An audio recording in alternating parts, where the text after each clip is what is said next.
Vamos orar? Vamos ter um tempo de oração. Senhor, muito obrigado, Pai, por este dia e por essa oportunidade da gente estar junto aqui para buscar o Senhor, estudar a Tua palavra e, de alguma forma, Teu Espírito formar o nosso coração, Pai. A gente quer colocar diante de Ti, Pai, nossa vida, nossa família, esse discipulado, colocar diante do Senhor nossos irmãos que estão enfermos, Pai. Abençoa, Pai, nossos irmãos que estão com Covid, que o Senhor dê a eles a cura, o restabelecimento da saúde, Pai. Abençoa, Senhor, a vida do pastor Sávio e sua família também. Também nesse período que ele vai estar de férias, que o Senhor dê um renovo e possa abençoá-los, Pai. Abençoa, Deus, a vida de Cibele, a vida da irmã Sueli também. Senhor, põe a tua mão sobre elas, derrama também ali a tua graça, estabelece a saúde. Abençoa, Pai, abençoa a nossa cidade, o nosso estado, o nosso país. Põe a tua mão sobre os governantes. E Deus, por favor, ajuda a gente como igreja a ter autoridade, discernimento espiritual, amor, misericórdia, que a gente possa ser isso que a gente está aprendendo aqui, Pai, ser uma bênção a todas as nações. Pai, usa a nossa vida, Senhor, por favor, Pai, toma-nos em tuas mãos, em nome de Jesus. Amém, amém, amém. Pessoal, vamos abrir lá em Gênesis capítulo 12. Nessa parte aqui do discipulado, a gente vai gastar um bom tempo em Abraão. Próximas segundas-feiras a gente vai estar conversando aqui sobre a vida de Abraão a partir dessa visão do discipulado, da formação da identidade, da formação do coração, né, do caráter, da missão de Deus, da devoção e como que Deus está sempre salvando, está sempre intervindo na história, vocacionando pessoas e formando o coração dessas pessoas para que elas possam ser bênção por onde elas passarem. A vida de Abraão, ela é um desses marcos históricos na palavra de Deus. A vida de Abraão, ela é justamente um ponto de recomeço na própria história bíblica, na própria obra de Deus na terra. Deus está sempre fazendo isso. A gente tem visto isso aqui. Deus criou o mundo, Deus criou o homem e a mulher, Deus falou que eles eram imagem e semelhança e que eles tinham uma vida para desenvolver aqui na terra, mas o pecado atrapalhou o processo. O pecado veio como uma ruptura, uma busca por autonomia pessoal, por independência de Deus, que inverteu os processos da identidade. Aquilo que Deus formou para ser uma bênção, para ser a imagem de Deus, agora se tornou um ponto de conflito, porque eu preciso que o trabalho me afirme, que os relacionamentos me afirmem, que alguma coisa nessa estrutura aqui da vida tenha um lugar no meu coração para me fazer alguém, para minha vida ter sentido, para minha vida ter dignidade e para eu ter um motivo para viver aqui na terra. O homem fez isso na queda, mas Deus veio lá e trouxe um resgate ao coração de Adão e Eva e mostrou a eles agora um novo caminho para que eles pudessem continuar buscando ao Senhor. Deus veio ao encontro de Adão e Eva e restaura em Adão e Eva a sua própria imagem e a identidade deles ali no Jardim do Éden. Aí a história continua. Vem Caim e Abel. O que aconteceu com Abel? Abel foi assassinado pelo seu irmão Caim. E agora o que é que vai acontecer com a história? Deus vem lá para Caim e diz: Caim, vê só, Caim, tua vida agora é ser errante. Caim foi um cara que habitou na terra de Nod, ao oriente do Éden. Caim foi aquele cara que estava vendo o jardim do Éden, vendo o paraíso de Deus, mas não podia provar mais do paraíso de Deus, porque ele vivia numa terra de insatisfação. Ele se tornou um errante na terra. A terra de Nod é essa ideia no hebraico, é um lugar de forasteiros, é um lugar de gente que é errante, de pessoas que não têm raízes. O que é que Deus faz na história? Deus providencia mais uma vez um resgate. Quem foi que nasceu e o culto foi restaurado na história? Depois de Caim e Abel? Nasceu Sete. Sete nasceu, seu filho Enos, e a história de Deus volta a acontecer na terra porque o culto é restaurado, ou seja, a vida de Deus volta a acontecer na terra a partir dessa nova descendência que é a linhagem de Sete.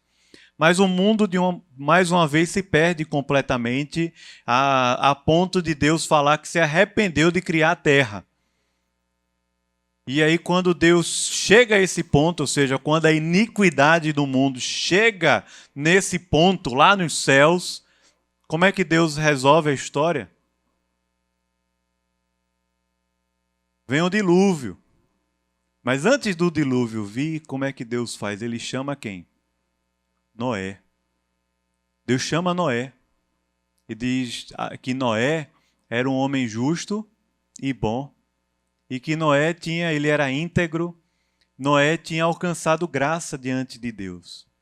A identidade, a formação do discipulado tem a ver com a formação dessa identidade baseada na graça de Deus, no agir de Deus.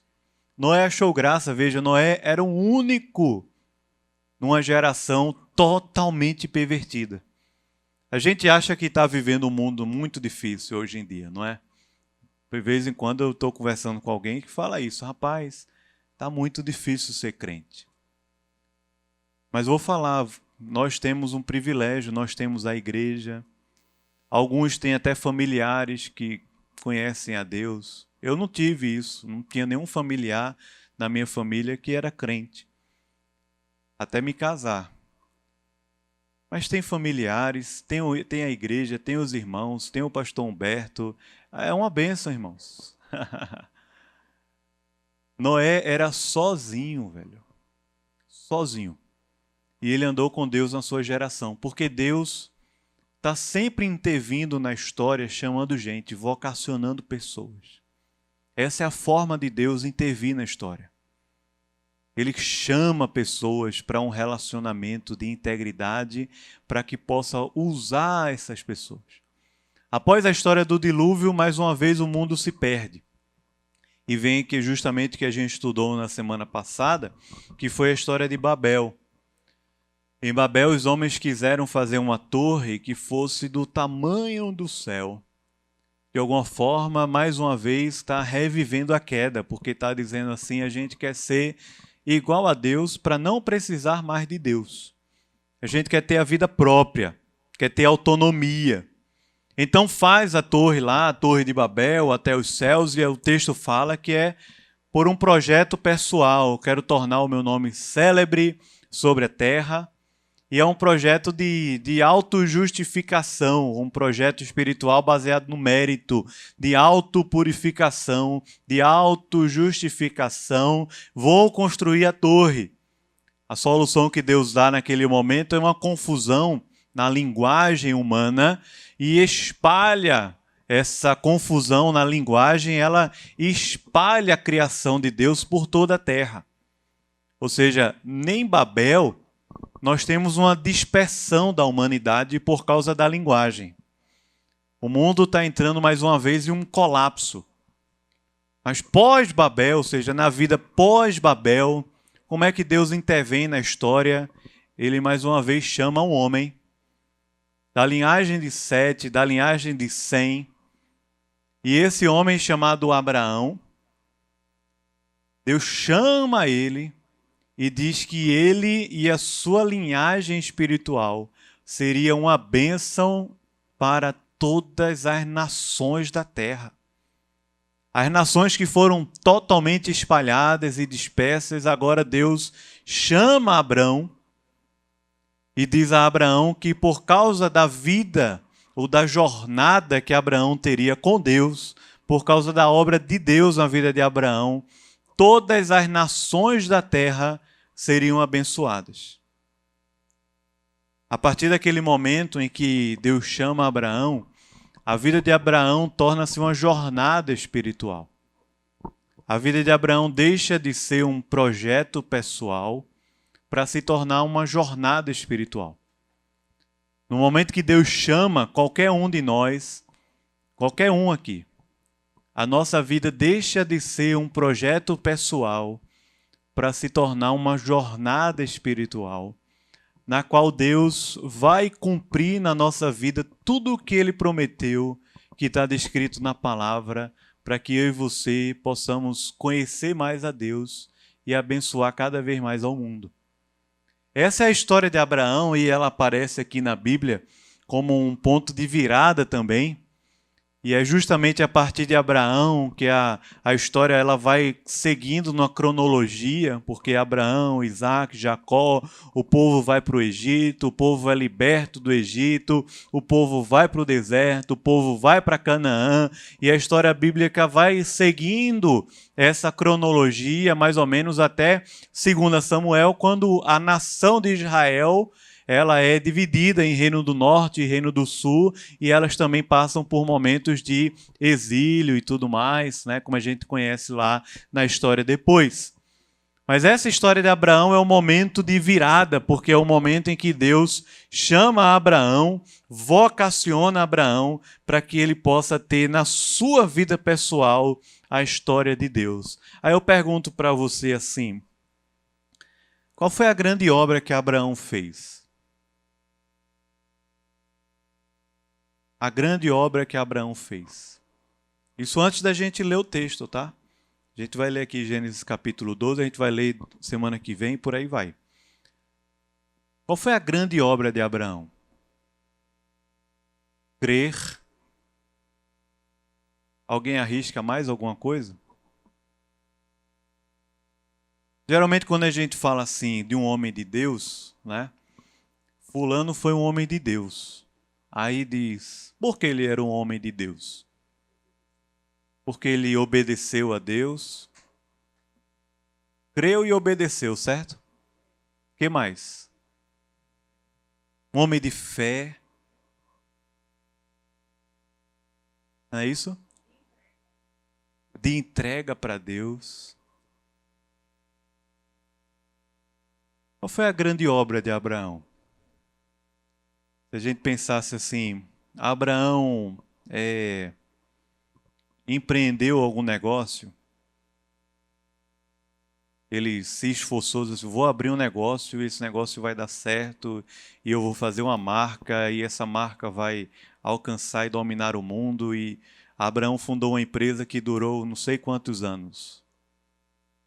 Ou Abraão plantou não sei quantas igrejas. Pensar, Abraão foi um missionário e por onde ele passou, ele plantava ali um lugar para que Deus, né, pudesse...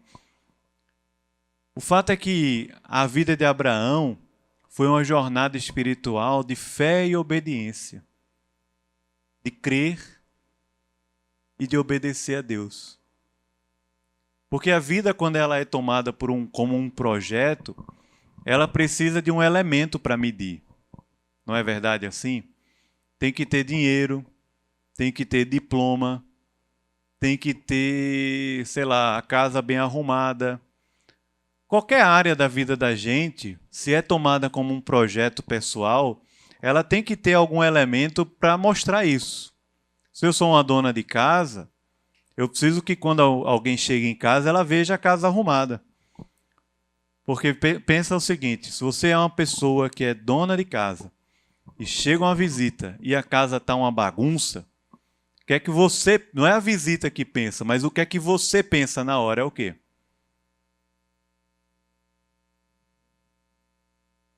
Pois é, o que é que ela vai pensar de mim? Não é não? Se eu sou dona de casa e a minha casa está desarrumada, o que é que ela vai pensar de mim? Imagina só, eu chego na casa da dona Joanete e a casa está toda desarrumada, tem roupa pelo chão, tem panela suja em cima da mesa, tem sei lá, um estufo de cabelo que está passeando e ele vai para a sala, vai para o quarto, vai para o banheiro, fica assim, ele parece que tem vida, né? Um tufo de cabelo assim, fica passeando. Aí ela vai pensar, nossa, o que é que Daniel vai dizer da minha casa? Eu faço as coisas muito mal feito. Se eu sou um professor, de certa forma, meu projeto de vida é que meus alunos digam assim, ele é um bom professor, ele tem conteúdo, ele dá uma boa aula, ele é um bom médico, ele criou uma tecnologia. Se eu sou um cara de tecnologia, eu quero produzir uma coisa que todo mundo, né, olhe e pensa, e eu sou da internet, eu quero ter tantos seguidores, e por aí vai. Sempre que a vida é medida como um projeto, ela precisa ter um elemento, como se esse elemento fosse o mais importante da nossa vida. Só que essa estrutura de vida, ela é caída, ela é pecaminosa. Essa não foi a estrutura, essa não é a estrutura que é a partir da identidade, a partir da nossa vida com Deus. Ela é uma estrutura na qual a gente quer se tornar alguma coisa a partir daquilo que a gente faz ou daquilo que a gente tem.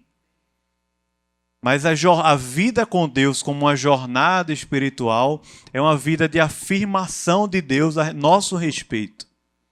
É de uma obra de Deus se cumprindo na nossa vida. E não de uma coisa que a gente vai construindo pelo nosso próprio mérito.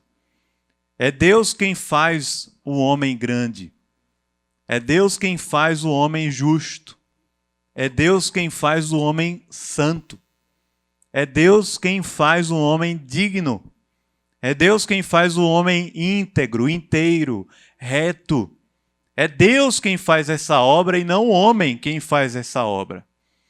São dois caminhos, um é estreito e o outro é espaçoso.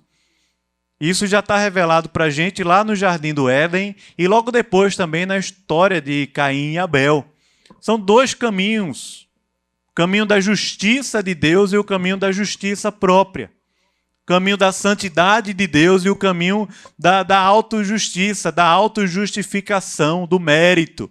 São dois caminhos que estão sendo tratados ou traçados para a gente poder viver. E esses dois caminhos, eles o tempo todo, de alguma forma, fazem parte da nossa estrutura. Porque, como nós somos pecadores e vivemos um mundo pecador, pode ter certeza que, vez ou outra, o coração da gente é tomado para viver a vida como um projeto pessoal de riqueza, de status, de reputação, de conquistas, de afirmação a partir daquilo que você fez no passado. E a gente se perde porque a gente se torna uma pessoa que não tem vida em si mesmo. Ao mesmo tempo, existe um projeto de Deus que é formar em nós a imagem do seu Filho. E isso Ele quem vai fazendo em nós à medida que eu e você nos submetemos, nos entregamos, cremos e obedecemos. É fé e obediência. É fé que me leva a obedecer a Deus. É crer que me leva até ao ponto de entregar o meu filho no altar para ser sacrificado. Mas perceba que Abraão, aqui no início da história, ele vai ter momentos de quebra. A história de Abraão não é a história de um homem que começou a sua jornada espiritual hoje e no outro dia, quando Deus falou, leva teu filho lá no Monte Moriá, Abraão foi lá e pô, levou. A vida de Abraão foi uma jornada espiritual de amadurecimento em que Deus foi trilhando com Abraão até o ponto de o filho não ser mais o projeto da vida de Abraão para que ele pudesse oferecer o próprio filho Isaque no altar. Perceba que se a gente fosse medir por coisa, né, por matéria, certo? Fosse medir a vida de Abraão por uma coisa material, a única obra que Abraão devia fazer era um filho. Porque foi que Deus falou a ele? Vai lá, sai da tua terra, tal, e a tua descendência será o quê? Abençoada e será o quê? grande como as estrelas dos céus. Imagine você 20 anos depois não tem filho. 20 anos depois não tem filho. Abraão. Meu Deus do céu, imagine. Pois é. Aí surge uma proposta para ele. A proposta é, não tem a serva, Agar? Tem um filho com ela? Aí ele, tem um filho com Agar, o nome dele é Ismael. Aí Deus fala, não é Ismael. Só que agora Abraão e Sara já estão perto dos 100 anos. Já passaram da idade, assim, né, da época normal para ter filho.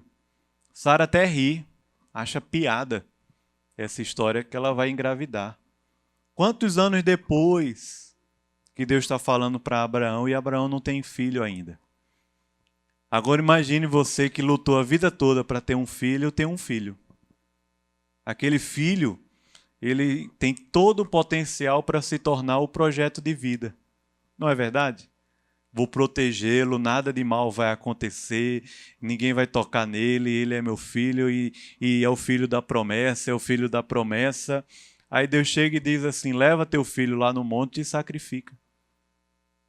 Mas até Abraão chegar nesse ponto, foi uma jornada de Deus com Abraão, de amadurecimento, de crescimento, uma jornada espiritual de Deus com a vida de Abraão, que começa justamente aqui em Gênesis capítulo 12, quando Abraão ouve essa voz de Deus e crê. Crê e obedece. É justamente aqui, vamos ler de novo, Gênesis capítulo 12, a gente vai ler aqui dos versículos de 1 a 4. Ele diz assim, ora, Gênesis 12, ele diz, ora,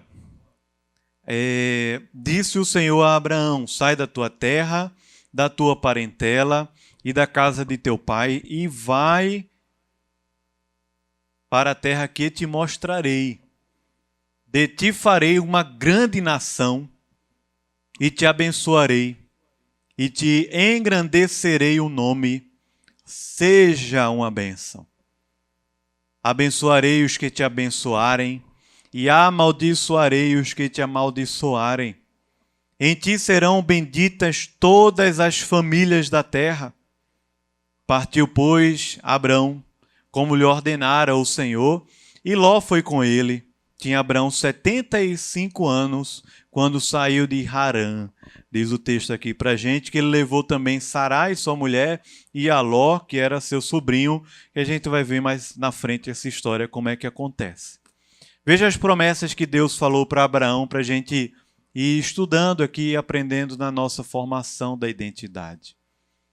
Deus falou para Abraão, ser tu uma bênção, ou seja, a ideia da bênção ou da ideia de abençoar é a partir da identidade. Deus não falou assim, faça ou aconteça, ou não, ele diz seja. Tem a ver com aquilo que você é e não com aquilo que você faz. Depois Deus fala para ele assim, de ti farei uma grande nação, é a segunda promessa. Terceira promessa, Deus fala para Abraão que vai exaltar Abraão.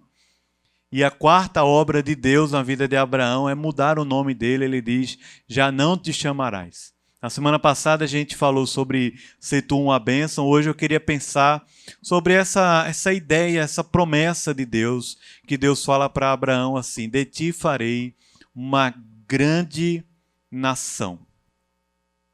Eu vou fazer de você grande na terra, Abraão. Não é você que vai fazer de você grande. Essa história, essa jornada, essa vocação de Deus com Abraão é uma resposta ao que aconteceu antes. Foi o que aconteceu antes, a Torre de Babel.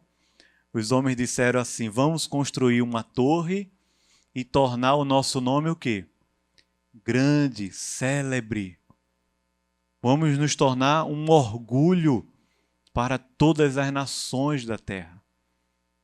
Veja que no projeto de Babel, aquele projeto lá de Babel, Os homens estavam envolvidos. Uma massa de gente. Toda a humanidade estava se juntando para fazer esse projeto junto, porque junto tem mais força. Era um projeto, assim, era uma força mundial. Vamos fazer uma torre, tornar o nosso nome grande e a gente vai pipocar. Mas agora Deus chama uma pessoa, um homem, e Deus fala: eu vou fazer o teu nome grande sobre a terra, vou fazer de você, ou a partir de você, uma grande nação, de tal forma que todas as nações da terra serão abençoadas pela tua vida. Veja o que Deus está falando com Abraão. Vou fazer de você, eu vou fazer de você grande. Não é Abraão que está tentando se tornar grande. Deus fala para Abraão: eu vou fazer você grande. E eu vou fazer de você uma grande nação, uma obra que vai se levantar sobre toda a terra. A tal ponto que a gente está aqui hoje por causa dessa obra aqui. Que Jesus diz que eu e você, nós somos filhos de Abraão pela fé. Abraão creu, Abraão se tornou uma referência de fé, e por causa dessa fé de Abraão, que se manifestou em Cristo lá na frente, eu e você, nós somos descendência espiritual dessa jornada espiritual, dessa jornada de vida aqui, que foi com a vida de Abraão. Enquanto nossa vida está centrada em Deus, quem se ocupa de fazer a gente grande é Deus. Mas quando a nossa vida, eu posso dizer assim como um testemunho pessoal, todas as vezes que eu me pego tentando fazer o meu nome grande na terra, eu vou exaurindo as minhas forças, a minha vida espiritual vai ficando fraca, eu começo a abrir brechas na minha mente para o pecado, para a queda, para tentações. Eu começo a, na minha cabeça, projetar uma torre de Babel, tipo assim, vou agora ser independente, autônomo. Sempre, que eu posso dizer como um testemunho pessoal, acho que cada um tem uma história aqui, mas talvez você perceba isso também. Sempre na sua vida, que Deus deixa de ser o centro, ou sempre que a nossa vida não está tão centrada em Deus e a gente passa a tentar fazer a vida da gente acontecer pela força do nosso braço e com esse projeto de vida de tornar a nossa vida grande na terra, parece que a gente mais e mais vai perdendo até o brilho, vai perdendo o sentido, a significância, vai perdendo até o fôlego, vai perdendo até as forças, a gente vai ficando fraco espiritualmente. É verdade ou não, irmãos? Você percebe isso? Sim ou não, pessoal? Vê mesmo assim? Mas quando Deus chama Abraão, com a vida centrada em Deus, Deus se ocupa em fazer a glória dele encher o coração de Abraão de sentido e significância. Dá uma missão para Abraão. Mas não é a missão que vai tornar o nome dele grande. É a história de Deus com ele que vai tornar ali uma grande nação. Não é a obra que Abraão vai fazer, quantas cidades ele vai conquistar, quanto dinheiro ele vai ter, quantos bens ele vai conseguir, não. Veja que é interessante, se você pudesse ler ao longo dessas semanas, Gênesis, a história de Abraão. Você vai ver que Deus vai fazendo Abraão prosperar. E você não vai ver no texto assim, a não ser quando ele perde Deus de vista, como acontece no capítulo 12, no capítulo 20. Mas ele entra em enrascada quando perde Deus de vista, uma tentativa de se proteger e tal. Mas você vai ver na narrativa do texto que Deus vai fazendo Abraão prosperar de formas até inesperadas. Deus vai fazendo isso na vida de Abraão. Não é Abraão que está tentando vencer, conquistar, crescer. Deus vai abençoando a vida de Abraão. E a vida de Abraão vai crescendo com um sentido de abençoar, com uma significância na vida dele que tem a ver com a vida de Deus e com a jornada de Deus, do que com a própria estrutura política, econômica, social e por aí vai. A história de Abraão ela é emblemática, porque Deus diz a ele: sai da tua casa, da tua parentela e vai para uma terra que eu te mostrarei, e você lá vai provar de uma terra que mana leite e mel. Essa vai ser a terra prometida. E Abraão provou dessa terra? Pergunto para você. Provou, sim ou não? Provou, não. Ele conquistou a terra de Canaã? Não, não conquistou a terra de Canaã. Conquistou? Mas o que é que Deus fala sobre Abraão é que, espiritualmente, ele estava atrás de uma terra, que Deus era o arquiteto dessa terra, e ele provou dessa terra. Não era a terra física, porque a história só vai se cumprir lá na frente. Mas Abraão estava atrás de uma terra que Deus era o arquiteto, e Abraão provou, porque o texto diz lá para a gente em Hebreus capítulo 11, que a terra que Abraão estava atrás e que Deus chamou ele para conquistar, era a chamada vida eterna. Era a jornada com Deus, era a vida com Deus. É essa estrutura de vida que não é um projeto pessoal, que tem início, meio e fim, e que pode nem acontecer e que rapidamente se esquece na história, mas era uma jornada espiritual que começou na eternidade e vai ecoar na eternidade de Deus, ou seja, ela começa lá no coração de Deus e termina lá no coração de Deus também, é a vida eterna. E somente a vida eterna tem como dar para a gente dignidade e sentido na nossa vida. Vou dizer para você que se Abraão terminasse a vida pensando assim, Deus, vamos lá, vou fazer um exercício de imaginação, certo? Abraão está com 120 anos, perdeu a mulher, eu não lembro exatamente a idade que Sara morre, mas assim, por aí, não, tem um pouquinho mais. Eu acho que Abraão viveu 180 anos, se não me engano.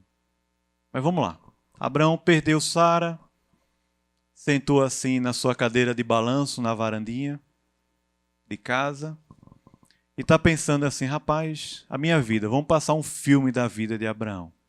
Deus mandou eu sair de lá para ir para uma terra e que eu ia ser grande. E agora eu estou aqui na fazendinha, tenho um filho, não conquistei, não sou rei de lugar nenhum. Rapaz, que negócio é esse? Abraão termina a vida super frustrado, dizendo: o plano deu tudo errado. É um exercício de imaginação. Porque não é assim que a gente quer terminar a vida? Chega lá com os 50, 60, 70 anos e pensar assim: eu tenho dinheiro, eu comprei uma casa, eu tenho um diploma assim. Não é assim que a gente pensa? Eu tenho uma previdência, né? Eu posso sustentar meus filhos, a sociedade me conhece, eu tenho títulos, agora eu sou grande, então eu posso até morrer agora porque eu já fiz muita coisa, eu sou uma pessoa grande e tudo mais. Mas a história de Deus com Abraão é totalmente diferente, porque o que dava sentido à vida de Abraão era a vida eterna. Era essa cidade que Deus é o arquiteto e que eu e você podemos conhecer. Que Jesus falou que a vida eterna é conhecer ao Pai e ao Filho. É a vida eterna que faz a vida da gente aqui na Terra ter um sentido para a eternidade e não ter um sentido apenas que vai ser medido pelos homens, pela sociedade, pela mídia, pelo mundo acadêmico e pela sua família, por aquilo que alguém projetou para a gente viver. Mas é uma jornada espiritual que Abraão pode olhar para trás e dizer assim: quantas vezes Deus foi fiel, quantas vezes Deus resgatou meu coração, quantas vezes Deus foi fiel na provisão, Quantas vezes Deus veio ao meu encontro e reafirmou a minha identidade e restaurou a minha vida. Esse é o relato de Abraão. É esse o testemunho de Abraão, e não o homem que termina a vida mais velho assim, amargurado porque deu tudo errado na vida dele.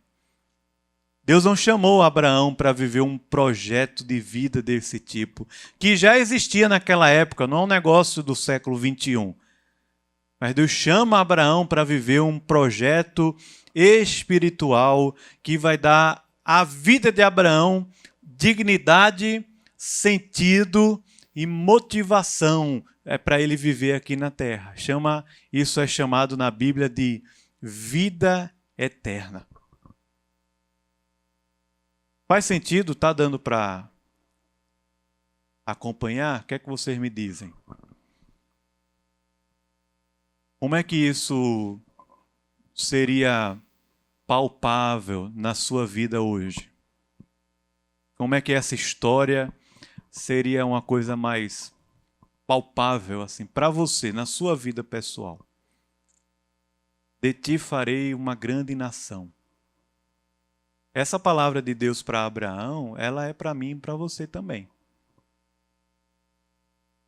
De ti farei uma grande nação. Não é você vai fazer uma grande nação. Muita gente no Evangelho da Prosperidade vai usar esse texto para dizer isso, né? Deus falou que vai fazer, então você vai ser uma grande nação, então é riqueza, é prosperidade, é isso e aquilo. Deus faz a gente prosperar conforme Ele quer, o conselho da sua vontade. Mas como é que isso faz sentido para você ouvir Deus falar assim, vou fazer de você uma grande, eu vou fazer de você uma grande nação. Uma obra que vai ser a vida eterna. A minha vida como uma jornada espiritual e não como um projeto pessoal de vida. E aí, pessoal? Quem me ajuda aí, por favor?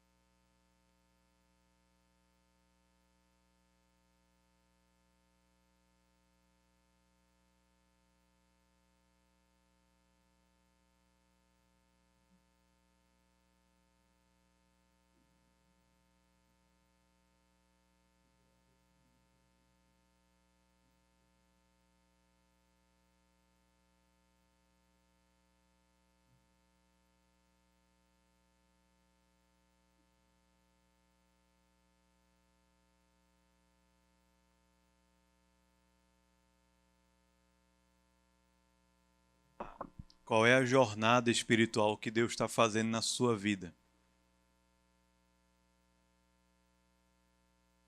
Ou a nossa vida aqui é só um projeto pessoal? Eclesiastes faz um exercício com a gente. Diz que a vida tudo é o quê? Vaidade e correr atrás do vento. E ele faz um exercício, ele diz assim, daqui a um tempo você vai ficar esquecido, ninguém vai lembrar de você. Já pensou? Que triste. Daqui a um tempo, ninguém vai lembrar de Daniel. Ninguém. Só se Jesus voltar antes. Né? Quer ver uma coisa? Quem aqui sabe o nome dos seus pais? Alguém sabe? Quem sabe o nome de pai e mãe aqui? Sabe? Eu sei também. Um tempo atrás eu não sabia não, mas agora eu sei. Você sabe o nome dos seus 4 avós? Tem 4 avós, cada um, né? Geralmente. Alguém aqui sabe o nome dos 4? Eu já não sei. Eu já caí fora dessa. Quem é que está dentro do jogo aqui? Só para eu ver. 1, 2, está dentro, está no jogo, hein? No limite. Quem aqui sabe o nome dos 8 bisavós que você tem? Não são 8, né? Alguém sabe? Não sabe mais. 8? É. São 4 avós, cada avô tem pai e mãe. É assim. E vai, ó, até a genealogia. 8 avós. Ninguém sabe mais, né? Só que possivelmente o seu bisavô, possivelmente, viveu 100 anos atrás. Possivelmente, certo? Ou não? Faça o cálculo aí que você vai ver. Minha avó nasceu em 1916, minha avó. Eu não sou referência, porque eu nasci, minha mãe já tinha muita idade quando eu nasci. Mas 100 anos atrás, meu bisavô era vivo. Meus 4 bisavós eram vivos. Em 1921, meus 4 bisavós eram vivos. Eu sei que um era português e não sei mais de nada. O 2 era do interior aqui, acho que está até descendente de índio, alguma coisa assim. É uma mistura. Minha avó, por parte de pai, era americana. É uma mistura, é uma maluquice. Por isso que eu sou assim, né? Eu descobri, foi a psicanálise. É na brincadeira, tô brincando. Mas veja, 100 anos atrás, a gente não sabe. Projeto de vida, ele passa como um sopro assim, ó. Mas a vida como uma jornada espiritual, ela dura a eternidade. Porque ela ecoa lá. Jesus falou isso em outras palavras, dizendo que quando a gente vive para agradar Mamon, a gente vive construindo um império onde a traça e a ferrugem o quê? Corroem, consomem. Então, Jesus fala mais embaixo, não dá para agradar 2 projetos. Ou a gente agrada um ou agrada outro. Não dá para servir a Deus, viver a vida como uma jornada espiritual e, ao mesmo tempo, viver a vida como um projeto pessoal servindo a Mamon. Não dá para fazer isso.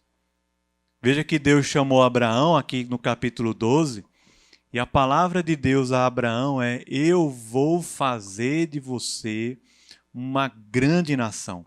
Veja como isso ecoa em outros versículos. Abra aí, por favor. Gênesis capítulo 17, versículos de 2 a 4, tá bom? Vamos abrir aqui alguns textos para ver como isso vai ecoando na vida de Abraão e na vida dos seus filhos. É Deus quem está fazendo a história acontecer. Veja o que acontece. A gente leu aqui Gênesis capítulo 12. Agora veja Gênesis 17, do 2 ao 4. Abraão agora tem 99 anos. Em Gênesis capítulo 12, Abraão tinha 75 anos. Em Gênesis capítulo 17, Abraão tem 99 anos. Passaram-se 24 anos de vida. Deus está falando aqui com Abraão mais uma vez, dizendo a Abraão aí, ó, capítulo 17, versículos de 2 a 4, ele diz: farei uma aliança entre mim e te multiplicarei extraordinariamente. Prostrou-se Abraão rosto em terra, e Deus lhe falou: quanto a mim, será contigo a minha aliança. Serás o quê? Pai de numerosas nações. Abraão tinha filho aí? Não. Dá para entender isso? 25 anos, 24, 25 anos depois que Deus falou com Abraão, aí Deus fala de novo: você será pai de numerosas nações. Abraão agora tem 99 anos de idade. Abra aí no capítulo 26, a gente ouvir essa palavra aqui, versículos 4 e 5. Veja como a história vai acontecendo, como a promessa de Deus vai se cumprindo. Gênesis capítulo 26, versículos 4 e 5, o texto vai dizer para a gente assim, tá bom? Veja aí para todo mundo abrir. Ele diz assim, ó: multiplicarei, agora com Isaac. Capítulo 26, agora com Isaac. Multiplicarei a tua descendência como as estrelas dos céus e lhe darei todas estas terras. Na tua descendência serão abençoadas, o quê? Todas as nações da terra, porque Abraão obedeceu a minha palavra e guardou os meus mandados, os meus preceitos, os meus estatutos e as minhas leis. Veja que agora Deus está falando com Isaac. E Deus está falando para Isaac que a descendência dele abençoaria a todas as nações da terra. Ou seja, eu vou fazer de você, Isaac, grande sobre a terra. Veja aí no capítulo 35, versículos de 1 a 4. Veja o que o texto vai dizer para a gente aqui. Agora com Jacó. A promessa, né, de Deus com Abraão, com Isaac e com Jacó. Veja no capítulo 35, versículos de 1 a 4. O que é que o texto fala aí com Jacó? Diz assim: disse Deus a Jacó: levanta-te, sobe a Betel e habita ali. Faze ali um altar ao Deus que te apareceu quando fugias da presença de Esaú, teu irmão. Então disse Jacó à sua família e a todos os que com ele estavam: lançai fora os deuses estranhos que há no vosso meio, purificai-vos e mudai as vossas vestes. Levantemo-nos e subamos a Betel. Farei ali um altar ao Deus que me respondeu no dia da minha angústia e me acompanhou no... Perdão? Cadê? E me acompanhou no caminho por onde andei. Então deram a Jacó todos os deuses estrangeiros que tinham em mãos e as argolas que lhe pendiam às orelhas. Veja que esses deuses que Abraão está falando aqui eram ídolos desse tipo aí que a gente acabou de falar, Mamon. A relação da idolatria naquela época era igual à de hoje, só que o formato era diferente. E a relação era o seguinte: eu quero garantir a fertilidade, eu quero garantir a minha vida. Então eu me entrego para um ídolo, para garantir a minha vida, para garantir a fertilidade. É como a gente se entrega ao mercado financeiro, ao mercado de trabalho. É como a gente vende a nossa alma a um projeto para tentar fazer o nosso nome grande. Então o Jacó está dizendo assim: junta esses ídolos tudo aí que a gente está se prostrando e vamos tocar fogo, vamos queimar fora, porque agora eu quero levantar um altar ao Deus que me salvou na minha angústia lá em Betel. É para lá que eu vou. Então ele diz aqui assim: e Jacó os escondeu debaixo do cavalo que está junto a Siquém. Versículo 7 diz: e edificou ali um altar e ao lugar chamou El Betel, que é a casa de Deus, o Deus da casa de Deus, porque Betel é casa de Deus. Então ele está falando aqui, não é só a casa de Deus, onde Deus apareceu para ele lá no início, agora é o Deus da casa de Deus, porque ali Deus se lhe revelou quando fugia da presença do seu irmão de Esaú. Aí veja aí o que diz o verso 10. Versículo 10 a 12, o que é que diz do capítulo 35? Disse-lhe Deus: teu nome é Jacó. Jacó quer dizer o quê? Enganador, usurpador, fuleiragem, alguma coisa ruim, né? O nome de Jacó era isso, era um cara fuleiro. Ele era um cara que estava o tempo todo traindo, né? Puxou já estava puxando o pé do irmão dele quando nasceu, né? Puxando o tapete, né? Assim que fala, né? No trabalho, assim, tá puxando o tapete. Então Jacó, que era o enganador, ele diz: teu nome é Jacó, porém Israel será o teu nome. Sabe o que quer dizer Israel? Israel é a junção de duas palavras no hebraico: Ish, que é homem, Deus criou o homem, a sua imagem e semelhança, Ish, e El, que é Deus. Israel. Deus está falando assim, tua identidade não é mais a de um enganador, um mentiroso. Agora tua identidade é de um homem de Deus. Tua vida agora, Jacó, não é tentar enganar os outros para se dar bem. Não foi assim a vida de Jacó? Não vai ser mais isso. Você agora é um homem de Deus. Por que é um nome de Deus, o homem de Deus? Porque está atrelado ao nome, está atrelado à identidade. Você é um homem de Deus. Seu nome será chamado agora Israel.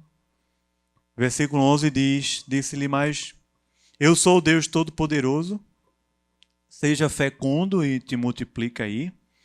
Uma nação e multidão de nações sairão de ti e reis procederão de ti. Lembra o que Deus falou com Abraão lá atrás? De ti farei o quê? Uma grande nação. Agora Deus está confirmando a promessa, dizendo também a Jacó, que a partir de Jacó, uma multidão de nações nasceria. Multidão. Tem a ver com a nossa história hoje isso aqui. Então ele diz assim, a terra que dei a Abraão e a Isaque, dar-te-ei a ti. Veja que o verbo aqui é Deus dando. O verbo aqui não é o homem conquistando. A terra é a terra que Deus dá. Deus deu a terra a Abraão, porque ele habitou lá mesmo sem conquistá-la por guerra, como a gente vai ver a história mais na frente. Mas Deus está dizendo assim, vou dar a você, Jacó, a terra. Vou dar. Não é você que vai conquistar, ela é dada. Então ele diz, dar-te-ei a ti, e depois de ti eu vou dar também a toda a tua descendência, a descendência que habita sobre a terra. Agora veja o Salmo de número 2, o que é que diz. Você pode abrir aí? Salmo 2. É um salmo messiânico. É um salmo de Davi. Veja o que diz o Salmo 2, porque essa promessa ela vai tomando conta da terra, ela vai tomando conta de toda a história, de toda a narrativa bíblica. Salmo de número 2, veja a palavra que Deus vai dar aqui através desse cântico. Salmo 2, o que é que diz aí? Ele fala assim, ó, versículo 1. É como se Deus estivesse cumprindo a promessa na história. Porque agora no Salmo 2 não é mais Jacó, agora é Davi. Agora aqui é Davi, o rei Davi. E o Salmo 2 diz assim para a gente. Porque se enfurecem os gentios, é o que o texto diz, e os povos imaginam coisas vãs. Os reis se levantam e os príncipes conspiram contra o Senhor e contra o seu ungido, dizendo, rompamos os seus laços e sacudamos de nós as suas algemas. Ri-se aquele que habita nos céus, o Senhor zomba deles. Zomba de quem? Zomba de quem?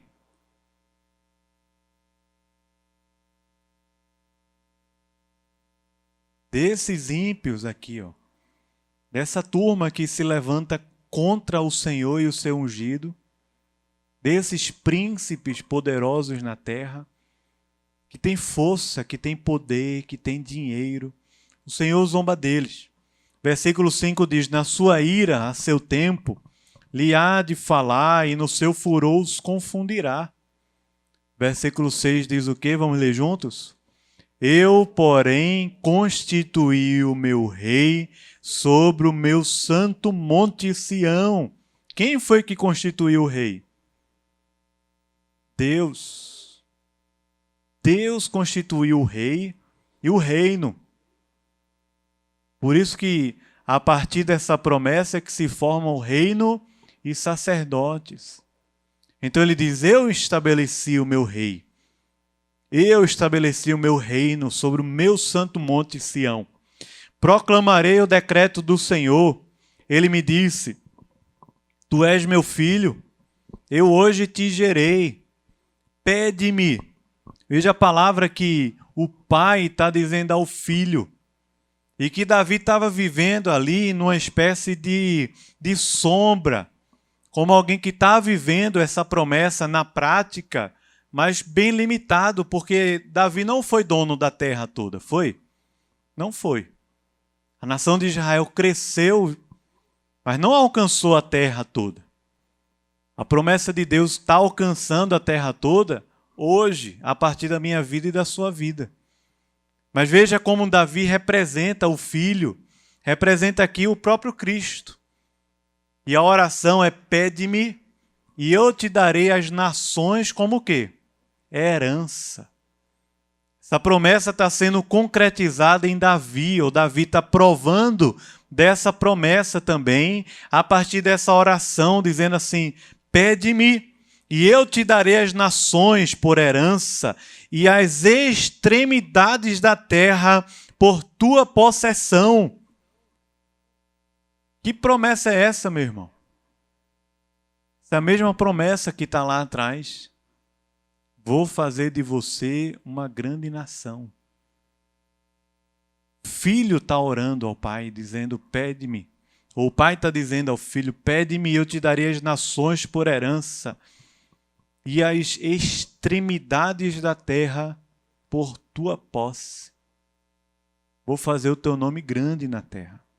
Então ele diz aqui: com vara de ferro as regerás e as despedaçarás como um vaso de oleiro. Agora, pois, ó reis, sede prudentes. Deixai-vos advertir, juízes da terra, servi ao Senhor com temor e alegrai-vos nele com tremor. Beijai o filho, o ungido, para que não se irrite, e não pereçais no caminho, porque dentro em pouco se lhe inflamará a ira. Bem-aventurados todos os que nele se refugiam. Deus está fazendo essa obra grande na terra. Abra, por favor, Malaquias, capítulo 1. É o último texto do Antigo Testamento. Malaquias, capítulo 1, versículos 10 e 11. Essa é a promessa que Deus está fazendo. Essa é a promessa que Deus está revelando na história. De ti farei uma grande nação. Deus está chamando gente para viver uma jornada espiritual. Malaquias, capítulo 1, versículo 10 e 11. É um texto difícil. Deus está falando aqui como uma denúncia. A denúncia de Malaquias é que tinha gente dentro do reino que não estava vivendo a vida para Deus. Estava vivendo a vida pelo projeto. Então essa turma aqui entregava o melhor para o governador, o melhor para o prefeito, o melhor para o chefe, o melhor para o professor, o melhor para o patrão, mas para Deus era um animal defeituoso. Então Deus está fazendo uma denúncia aqui, dizendo assim: eu não tenho prazer nesse culto. Entendeu? Não tenho prazer de caminhar com gente que está com o coração dividido. Não tenho prazer. Ou serve a Deus, ou serve a riquezas. Ou vive a vida como um projeto de vida pessoal, autônoma, ou vive a vida como uma jornada espiritual para Deus fazer a nossa vida grande na terra. Isso significa viver uma vida que ecoa na eternidade. Então, Malaquias é uma denúncia.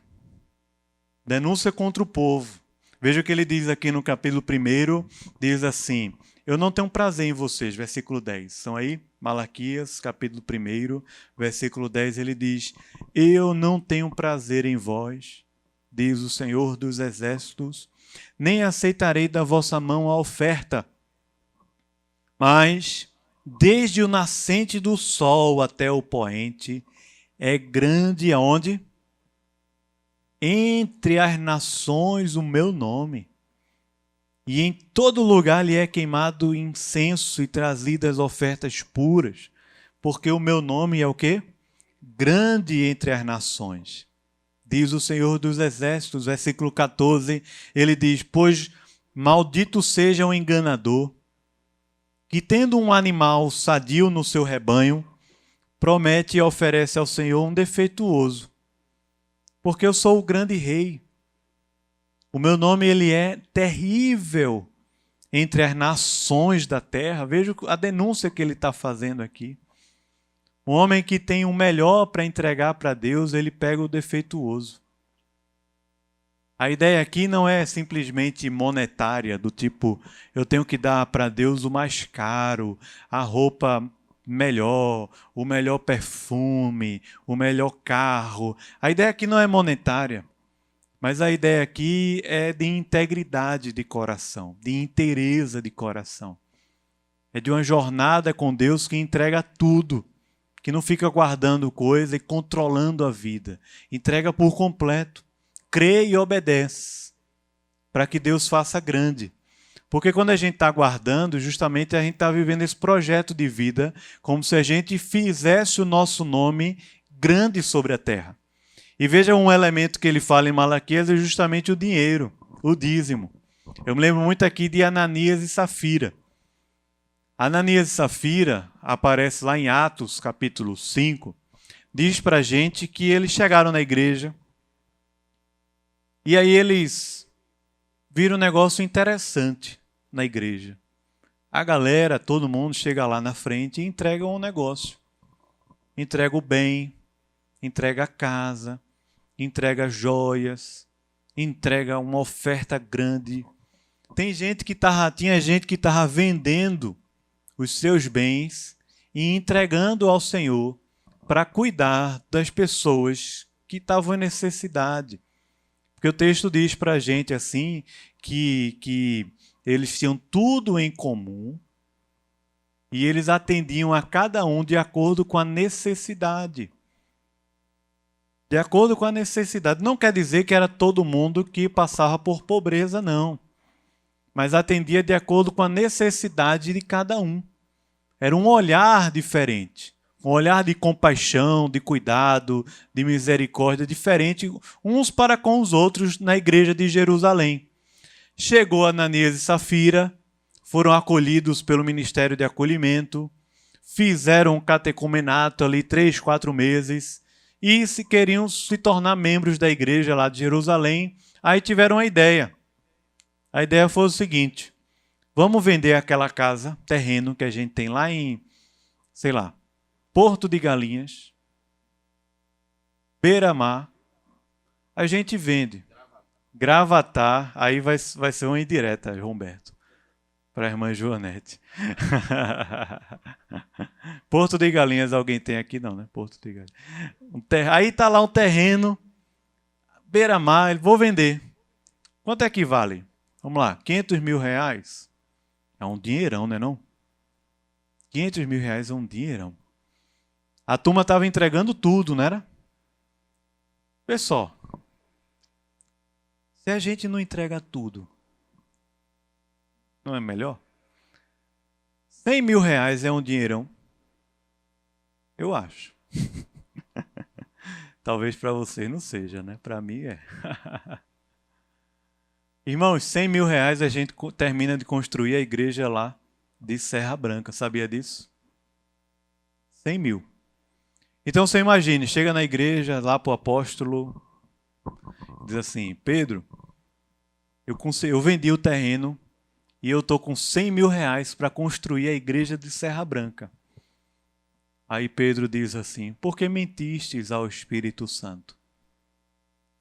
Aí Safira foi primeiro, não foi? Foi Ananias primeiro? Ananias. Aí Ananias, puf, no chão. Imagina só, 100 mil reais. Aí, porque o texto não diz que eles deram pouca coisa. Não é verdade? O texto não diz que eles chegaram lá com 10 reais. Diz assim, venderam e reteram a parte. Retiveram, né? Eu acho que é melhor o verbo. O fato é que eles venderam e guardaram um pedacinho, mas não diz que eles deram 2 reais. Entendeu? Diz que eles deram dinheiro lá. Ananias cai, puf, no chão. Depois vem Safira, toda animada. E chega para Pedro e diz assim: olha, a gente vendeu e tem uma oferta para entregar. E Pedro diz assim: por que entrastes em acordo com teu marido para mentir ao Espírito Santo? E aí a Safira, ó, pai, cai também. Vê que negócio. Agora eu pergunto para você assim: se eles tivessem entregue ali 500 mil reais, tudo, vendeu o terreno e entregou tudo, nos pés dos apóstolos, eles morreriam? Sim ou não? Quem acha que sim, ligue 0800 003 9001. Quem acha que não, 0800. Manda o WhatsApp que ligar é ruim. Morreria ou não morreria?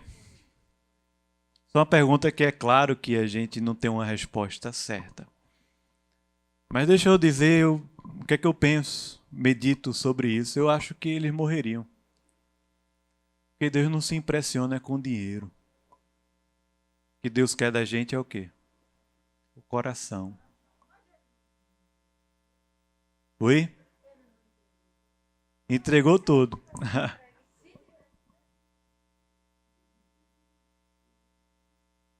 É.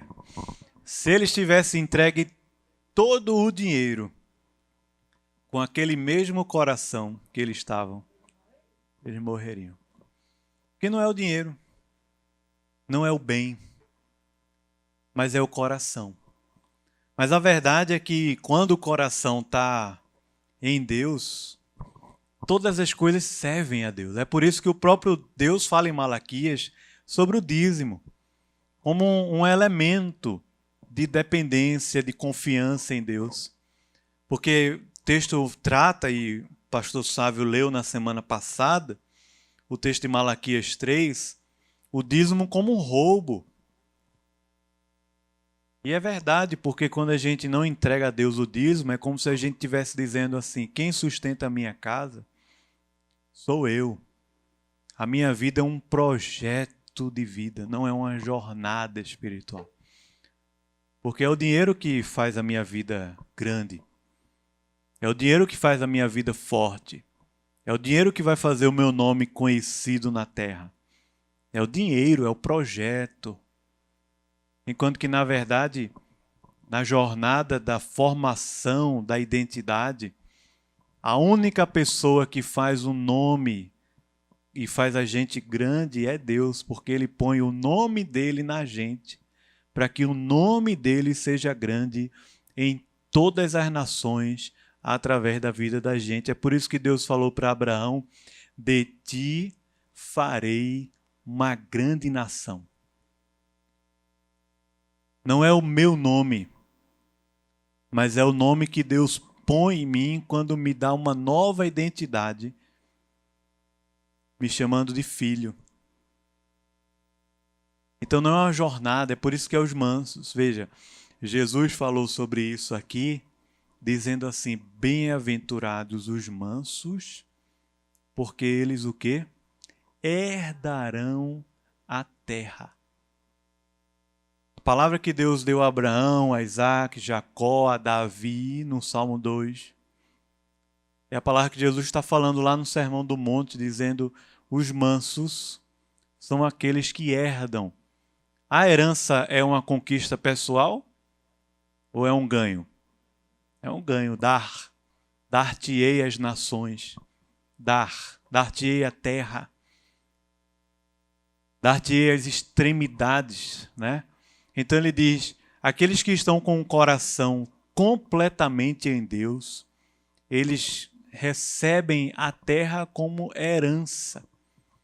E Jesus fala para os discípulos, dizendo que aqueles discípulos seriam enviados a todas as nações para fazerem o quê? Discípulos, batizando e ensinando. O discipulado ia acontecer em todas as nações, porque a forma de Deus intervir e salvar o mundo é chamando gente para caminhar com Ele e ser enviado. É por isso que Jesus, eu quero terminar com essa imagem aqui, Jesus estava lá na praia, não na de Porto de Galinhas, mas no mar chamado da Galileia, e ele viu os homens pescando, Pedro, André, Tiago, João, e Jesus chamou eles e disse assim: vinde a mim, e o quê? Eu vos farei. Deus falou para Abraão o quê? Eu vou fazer de você uma grande nação. Aí Jesus olha para aqueles homens simples, na beira do mar da Galileia, diz assim: eu vou fazer de você pescador de homens. Quem é que faz? É Deus. O discipulado é um processo de formação espiritual. Eu vou fazer de você. É Deus quem vai fazer em nós e através de nós.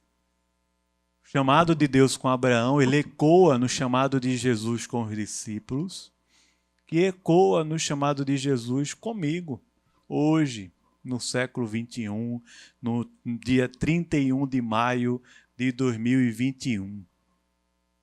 Jesus chama a gente para estar com Ele, para fazer o nome dele conhecido na terra. Essa é a jornada espiritual de alguém que não precisa ter um projeto de vida para se afirmar, porque ele está seguro em Deus. E pode viver com Deus aqui. Vou fazer de você pescador de homens. Uma jornada espiritual que vai para a vida eterna, como fala lá em Abacuque. Os caminhos do Senhor são eternos. Os caminhos do Senhor não são como a gente conhece. O mapa, né? Olha lá, aquela rua tem início, tem fim. Os caminhos do Senhor são eternos. Os caminhos do Senhor são mais altos que os nossos caminhos. Os pensamentos do Senhor são mais altos que os nossos pensamentos. Essa é a jornada espiritual. E esse é o discipulado de Jesus que forma o seu caráter e a sua presença no coração da gente. Agora, isso vai depender da sua profissão, da sua idade, do seu dinheiro, da sua formação, de quantas línguas você fala, de onde você mora. Não vai, se você tem filho ou se não tem filho, se você tem gente crente na sua família, se seu marido ou sua esposa é crente, seu filho, sua mãe é crente, é pai, é crente. Isso não depende de nada disso. Se você vive num mundo de pandemia, se você vive num mundo rico, num mundo pobre, se você isso não depende de nada disso. Não depende do mundo, não depende do que você tem, do que você faz. Não depende. Só depende do que Deus falou. Eu vou fazer de você grande, para que você seja uma bênção a todas as nações. Não tem idade, não tem gênero, não tem condição social, não tem condição acadêmica, não tem nada.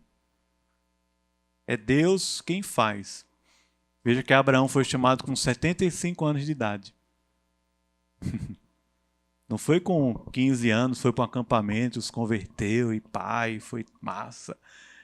Tinha 75 anos de idade, Abraão, para viver uma vida com uma jornada. Por isso que a gente está aqui hoje. Abraão como pai da fé, abençoando a nossa vida até hoje. Amém? Dúvidas? Querem falar alguma coisa? Sei lá. Se está na bênção, a gente ora. Pode falar, Bruninha.